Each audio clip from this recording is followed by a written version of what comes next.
convinced that equality between women and men is needed not only as a fundamental value, but actually as a driver in every society, in every country throughout the world, of economic growth, of prosperity, competitiveness for the whole of society, but also, more social justice, more equality.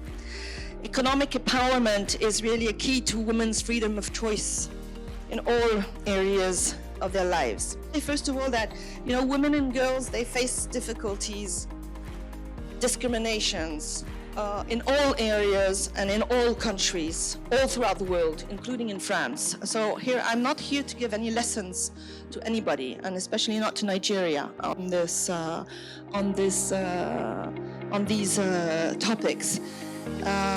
Difficulties are everywhere, but this is also why you need strong political will to make things change all over the world. What this event does is to, number one, showcase women business leaders, and number two, advocate for more women in key leadership positions by showcasing those that are making strides already. And of course, in accordance to Sustainable Development Goals 5, to advocate for gender equality and of course the rights of women in Nigeria, in France and globally.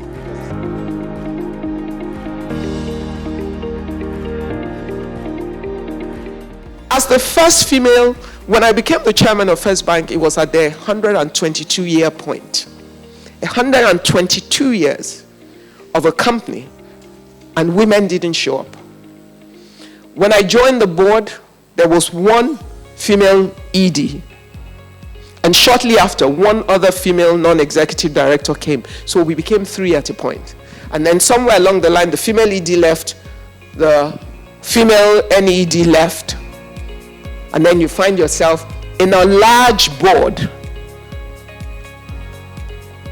So you also have wisdom, but you must have power to do things. See, the other things, you must have the courage to use the power that you have to build infrastructure for the change.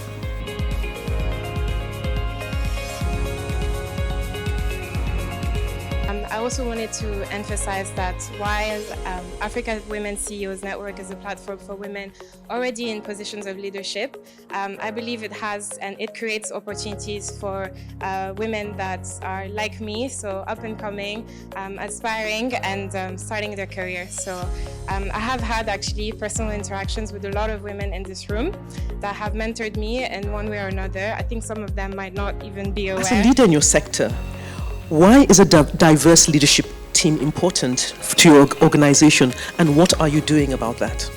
Thank you. Good evening. Let me first say that I'm very honored to be sitting here in such a quality panel. Well, it's a great question. I think I'm personally convinced that diversity is a key factor to performance.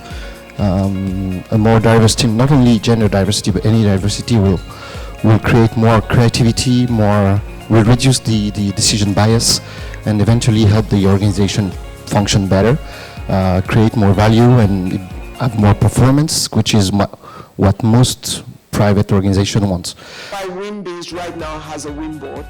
They have a section of Wimbase that is for preparing women to be board ready. There's certified courses.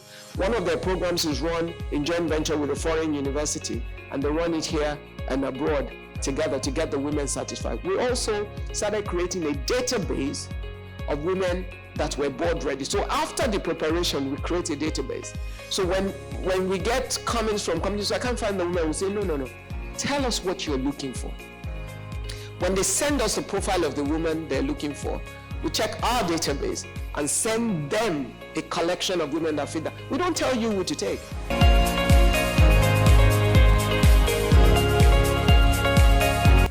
When women are in position of leadership, things are different. So, my message is that not only should women aspire to be leaders, they must be prepared for leadership, and they must put themselves forward. What we have done, first of all, is to implement a kind of diversity vision And that starts from the top down, because again, we need to ensure that the ESCOs are also part of it. The body language, the tone from the top has to be right. And with this diversity vision that we have set, we're able to also, again, focus on impact and metrics. We're able to measure these metrics against the current practices that we do at Mazar.